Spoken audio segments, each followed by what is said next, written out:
Mostly it's some kind of timer. All right, so the states, we're trying to impose taxes and tariffs on the other states. The foreign countries were playing one state against another, would export at a lower cost, send it to the other one. They were actually taking advantage of us. Inability to regulate currency or manage inflation. Remember, they had a rule that if a state offered a payment for debt and you refused it, then that debt was null and void. If a state didn't have the money to pay its debt, then it just printed off more money. And basic economics, you print off more money, inflation, the money you get is worth less, right? An inability to protect the frontier, the boundaries, talking western parts of the states like the mountains, Appalachians, and the Northwest Territories, from both Indians and British and fur traders and all that stuff up in the north. This is a big issue for land speculators and people who had bought land meaning to develop, which is essentially still a problem today. People do that everywhere. Good way to get rich, buy a lot of land, have a road put in and some power lines, and then it's like worth triple. Inability to provide for the common defense. We weren't prepared to defend ourselves. Like, frankly, this was one of the more dangerous times in our history. And if we had been attacked by Spain or France, we probably would have lost, right? It would have been a mess. And an inability to act in general because we couldn't get agreement on anything. So, because of unanimous consent. So those are the problems with the articles that ostensibly we were coming to solve, and the major solution to this is a stronger, more centralized government.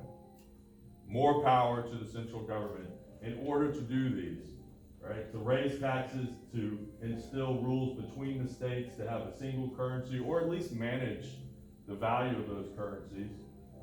Raise an army or manage militias at the state level in some way. Okay, that makes sense, doesn't it? So we're going to Philadelphia to fix that problem.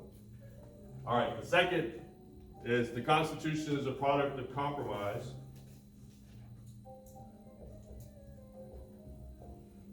Compromise, again, I can't spell. And representation, and slavery, and in the Bill of Rights.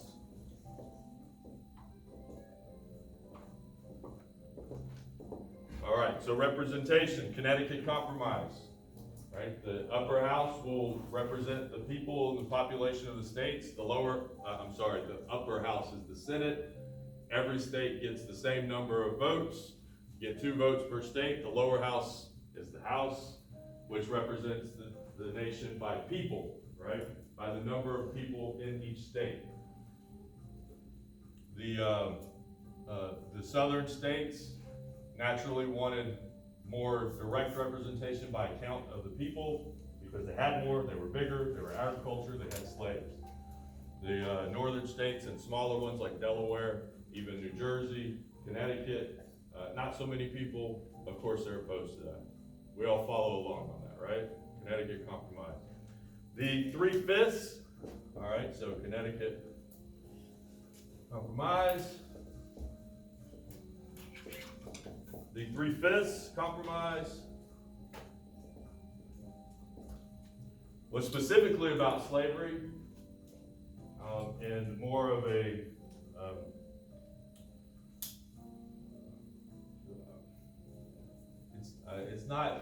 it's not accurate to say it was basically a math problem, but it also wasn't a bunch of guys sitting around haggling about what an African American was worth.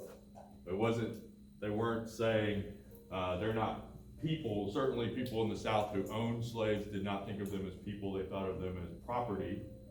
People in the North and abolitionists, of course, thought of them as people, but the debate wasn't about the personhood of a slave. The debate was about this. How do we count slaves in the lower house? Any state that's allowed to include slaves in total, but those slaves would not have the right to vote, of course, or participate or own land or engage in the economy, would have a huge advantage in a number of ways, right? The least of which is the Electoral College having a say in the presidential election, and then, of course, having a say in nominations to the Supreme Court. But secondly, it would be taxes, right? As a larger state with more people, they would receive a larger share of taxes from the federal government. They would have more power in the legislature because they would have more representation. They would be able to write legislation that would be favorable to the southern states. Clearly, there would be an advantage there. The North, or those who were opposed to slavery, actually looked at their proposal and said, okay, that's fine, but here's the deal. You got all those people and you're making money off of it, we're going to tax them. We're going to tax them very generously. Every person that you're counting for the purpose of representation, we're going to take a cut. That was the deal. Keep the slaves, we get the money. And the South said, well, maybe not all of them, right? Maybe not. That's a lot. And so the compromise was, well, how about 3/5 of all of them? It wasn't a debate, again, not a debate about personhood. It was a debate about math and money. We want them to count so that we'll have more people in Congress. The North said, fine. We want them to count for taxes, so we'll have more money for the government. Because remember, we can't pay our debts. And we're in this fight. The North paid a huge price because most of the battles were in Massachusetts and in Philadelphia and in New Jersey and in, right? They weren't in Virginia and South Carolina and North Carolina and Georgia. Yet, most of the money in our economy came from agriculture and came from those slave states. They produced the raw goods. They went up north. The North manufactured them into finished goods and then sold them back to the states or across the world. A lot of those factories, those cities, those ports had been damaged or destroyed. They couldn't repair them without funds, right? The South, in some sense, did not pay a price in the Revolution like the North did. That was the argument. That was the debate. And the compromise was, well, maybe not all of them. Let's take the total number and we'll go 3/5. Okay? Now, I've already mentioned that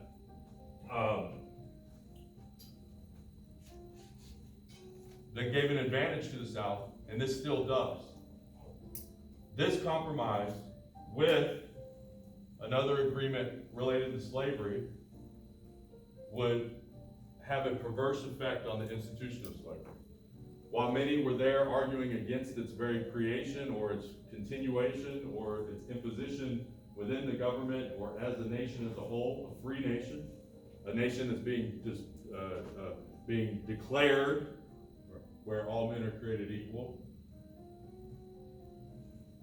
there were compromises in which the North thought they were getting money and they were going to set a date. We'll come to that in a second. And they thought there was a date in the future, this is going to be over. We're ending slavery. We've done it. We've reached a compromise. We've got the South to do this, right? And of course, it didn't work out that way. But after this passes, Madison wrote home to some friends in Virginia and said, I've just secured domination for Virginia for the next generation. Madison knew exactly what that solution, what that compromise did for his state and for the South in general. And it played out exactly the way that he expected. Right? Let's see if I can't bring that back around here in a couple minutes. The last one here was voter qualification.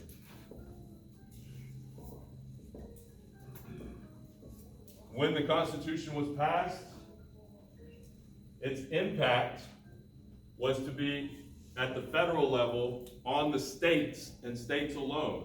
It was not meant to address or impact individuals at all. There was no commentary on what rights people had. The Constitution was a statement of purpose for the federal level government, period.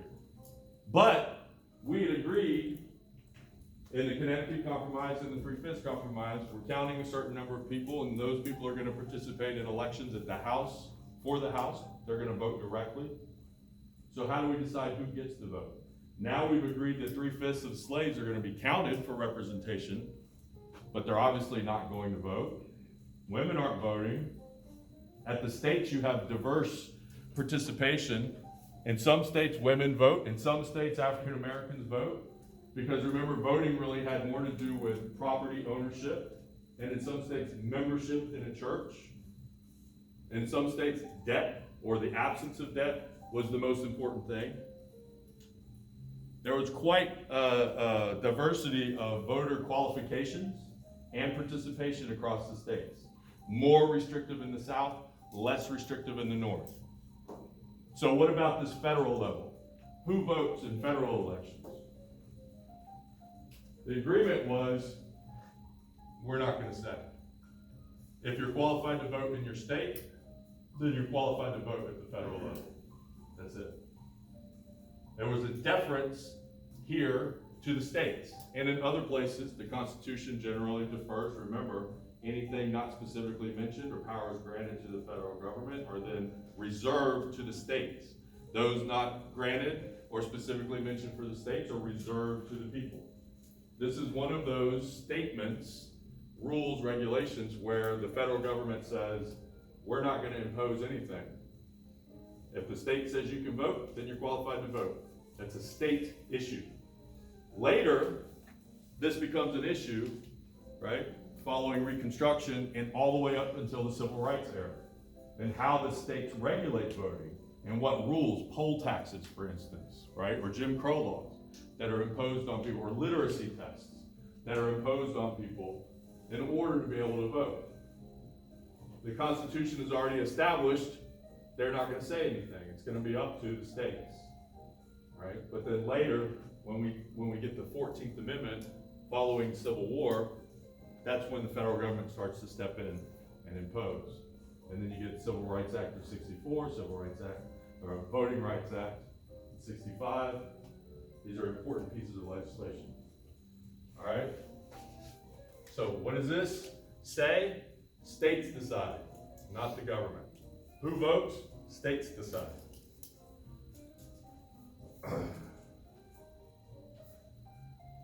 Ooh, kind of losing my breath. I need to take a breath. Take this mask off. I'm gonna get a seat, and I'm recording myself, so if I pass out, we'll have a record of it. I need to go swimming, get some exercise. That's what I need to do. Y'all be healthy. Don't be not healthy. Isn't that genius? Be healthy, don't be not healthy. That's gotta be the dumbest thing I've ever said. Okay. The solutions to slavery were Article 4. There's a statement in the Constitution in Article 4 of the Constitution that has to do with the recapture of slaves. Remember, slaves are considered property, not people. So when property transfers from one state to another, well, let me talk about it in context with everything. And then in Article 5, there's a prohibition on a ban to import, I'm just going to leave it to import blank, until 1808, 20 years. All right? First of all, summary, the recapture of slaves says, I want you to remember where we're at. You've got the North saying we don't want it, the South saying we do. There's argument, discussion, compromise across the board. So the South wants a rule that says when slaves escape or they travel over state lines, we can go get them.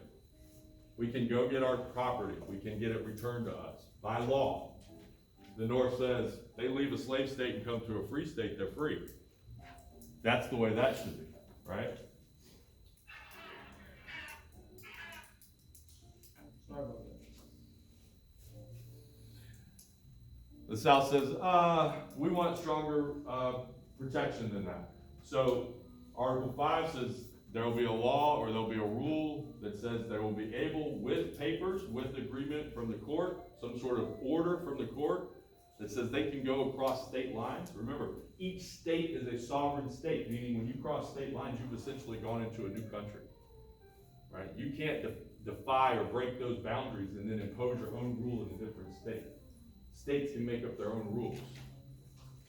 So Article 4 says, if the courts write an order, you can cross state lines and get into those states to recapture your property. Those from the north thought, this is great. Our state will never write an order. We'll never issue that order, right? They see this as a win.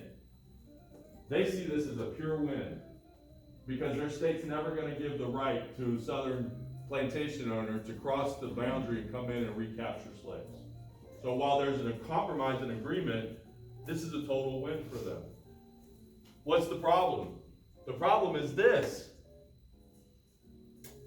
Once all this stuff actually gets put into place, the South, the southern states, have more representation, which means they have more votes in the Electoral College, which means the first 4 out of 5 presidents are all from southern states.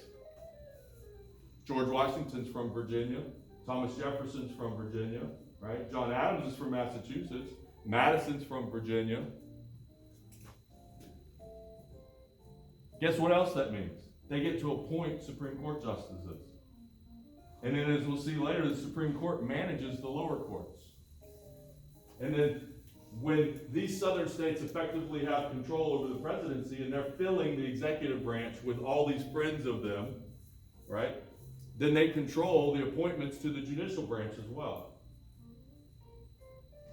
And the court says, you know what? You're a state. We don't really have a say in whether or not, we can't write you an order that gives you the ability to go into another state. That doesn't really make sense. This says you have the ability to recapture, so it's a blanket approval. And the Supreme Court and the federal courts actually work against the intentions of the Northerners who thought this was a win, and it turns into a loss. Not only do you not need papers after, not only is there a process, but then it's watered down so you don't need the papers at all. And when a slave runs away, they can just go get them and come back, and they have blanket approval from the government. That's pretty crazy, right? You understand what I'm saying? This spills over into everything else. Article 5, a prohibition on a ban to the importation of, the Constitution never says slaves. It says persons, people, or property. There's never a reference to slaves in the Constitution. It's understood, it's implied. But again, half the people in Philadelphia or more didn't want it at all. Didn't want to sully the Constitution with the word. They knew it would be gone one day. And while they could not get agreement on the Constitution with the prohibition of slavery, the South would never participate. They did get an agreement that says, and they thought they were being sneaky, we won't even talk about prohibiting slavery for 20 years. Won't even bring it up. It's against the law to even propose legislation to make it illegal. And the South's like, yes. And the North is like, yes. And you're like, how are both of them thinking this is a win? Well, because the North sees this, they see this as a date certain. 1808, we're gonna do it. It's over. We can't say anything until then, but the people will see how terrible this is, and we have 20 years to build our case. We can't stand it now in another generation, and it'll be over. 1808, slavery will be illegal, we'll prohibit it, we'll stop it, we'll end it, it's done. And we'll have an entire generation to build up our economy to be prepared for the loss of labor, and to prepare our military and our militia in case there's a race war or a riot. We can spend 20 years figuring out how to integrate these slaves back into society. This is a good thing. They saw this as a good thing, right? What's the problem? The South saw this and went, oh, we only got 20 years left. Let's get as many as we can, as fast as we can. And the importation of slaves skyrocketed exponentially. More people in that 20 years were imported into the United States than in the entire time frame combined leading up to that. The number of slaves through the roof. And of course, 20 years later, the number of slaves, the amount of labor, the amount of product, the growth in the economy has also gone up. And then it becomes a very difficult discussion. what seemed like a certain thing turns into a, maybe not. Not sure how we're gonna do this, because back then we were talking about a few 100,000, now we're talking about a few million. That's different. What are we gonna do with this? You follow what I'm saying? This was the compromise that got us into a nation, and also the one that got us into a civil war, essentially. Now it comes much later, but you can see how those on the north thought, we're winning. We're gonna get some money, we leave it up to the states, we're gonna have free states, and if those slaves can get out, they're free, right? And of course they'll all come to the north, so we're gonna have increased population, we're gonna gain in this, and then we've set a date certain when we're gonna end it all. And 20 years later, it all went the other way. And Madison knew from day one. Madison wrote home and said, I've won it. I've won power for the South, and I've won power for Virginia for an entire generation. Some guys are smarter than other guys. Does that mean Madison was pro-slavery, or that he thought less of slaves, or that he thought there was a division in society? No, that wasn't the basis for the argument. The basis was winning. The basis was gaining power, representation for his state and for the people that he represented. And as a politician or as an agent of your people, that's your job.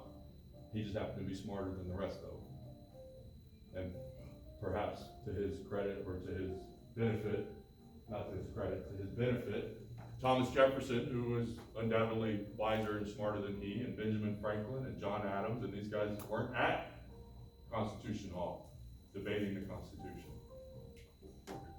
Let's just say it was a lesser quality of debater than there was at the Declaration when they debated that and created that.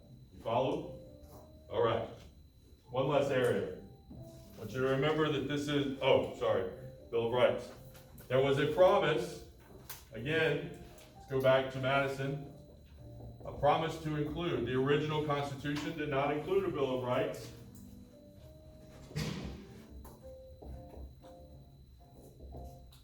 Although some states had bills of rights in their state constitution, and there was a very real concern, although the federal government was not intended or designed to impose any power or will over the people individually, there was a great fear of a large, centralized, powerful government.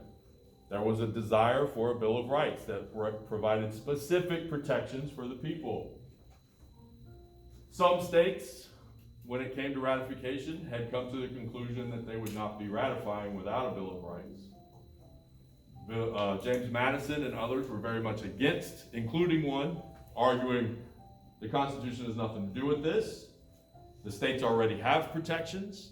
And in any event, you're talking about individual freedoms and rights in which the Declaration essentially declares you have because you exist. If we note them, if we write them down, there's a great danger.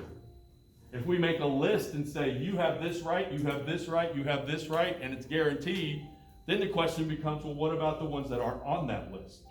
Are those rights then denied? How long should the list be? And if we're going to get in the habit of writing down our liberties and freedoms and rights in a list, and we come to the conclusion that, of course, that doesn't mean the others are denied, at what point do we just start making them up? What's the criteria for inclusion?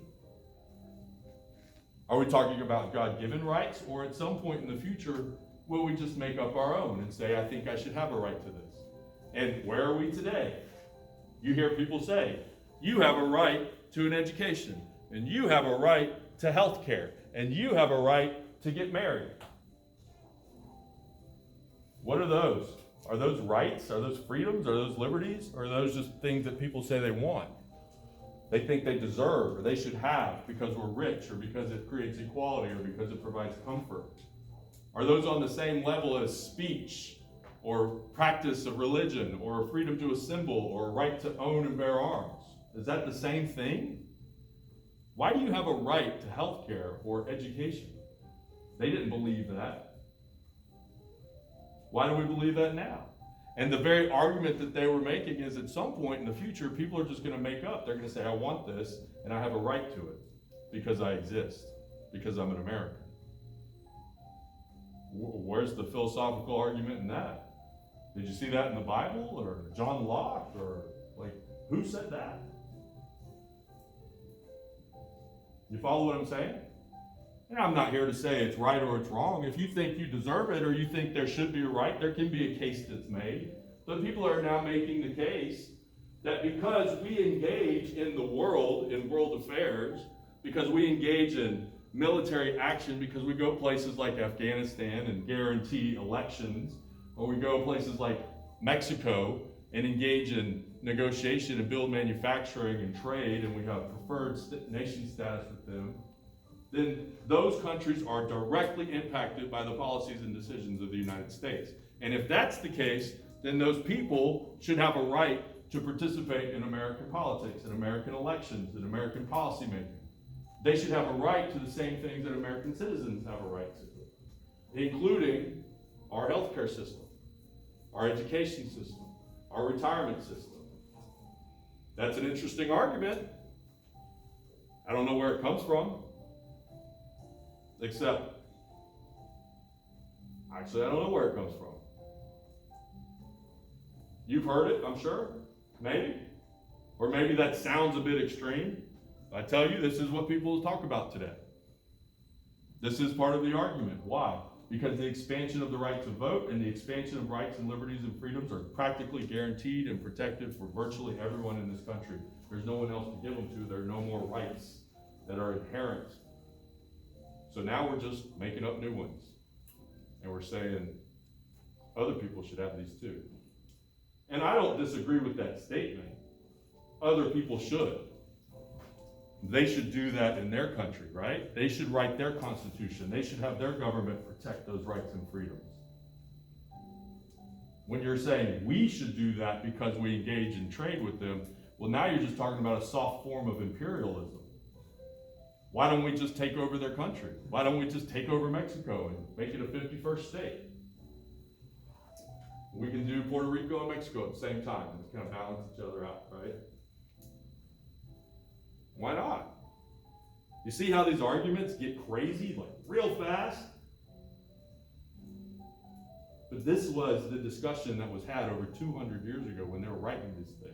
250 years ago, when they're arguing about whether we should even have a Bill of Rights, Madison's saying, this is what's going to happen if we do this, and we shouldn't do this. And some of the states said, well, here's the deal. We're not going to sign. We're not going to ratify if we don't. Madison, being smarter than the other guy, said, okay, all right, I hear you. Here's the deal. I'll personally write it. When we ratify and create a new government, I will write it, and this will be the first bill that is proposed in Congress. I will write a Bill of Rights, and it'll be the first action we take. I promise. But we're not going back. It took us all summer to negotiate and compromise to get this Constitution. We're on the door. We're on the precipice of something. We can't start over. We'll never get this stuff back. These compromises were hard fought and hard won. We're not doing it again. You're just going to have to take my word for it. And they did, and it was, and it passed, and it was ratified. And the first thing that Madison did was write a number of pieces of legislation, amendments to the Constitution, 12 or 13 of them, 10 of which were ratified and became the Bill of Rights. One was ratified later in the 1980s, 200 years later. It had to do with the pay of congressmen. Okay? So Madison, who is sometimes thought of as not just the writer or the father of the Constitution, but also the father of the Bill of Rights, actually opposed it to begin with. And he compromised on his position in order to win ratification. Okay? But those arguments that were made, they definitely apply. One of the counter arguments was, what's the big deal? It's just a piece of paper. Is it so hard to write down some rights on a piece of paper? Are we going to run out of paper? What are we so afraid of? You kind of still hear that argument today. What's the big deal? Why is it so hard to be nice to people? What's wrong about guaranteeing health care? What's wrong about guaranteeing an education? I would suggest to you that the answer to those questions is best learned as you progress, as you experience life, as you engage and experience your faith, as you engage in economics class, start experiencing the economies of work and property and taxes. You will come to some conclusions about those questions. All right? Maybe we'll talk about it before the semester is over. Okay, where are we at on time? What time is it? Oh, yes, you have a question? Yeah, the Federalist Papers came before. The Federalist Papers came before the Bill of Rights, right? Yes. So, did Madison change his opinions from writing them to the Bill of Rights?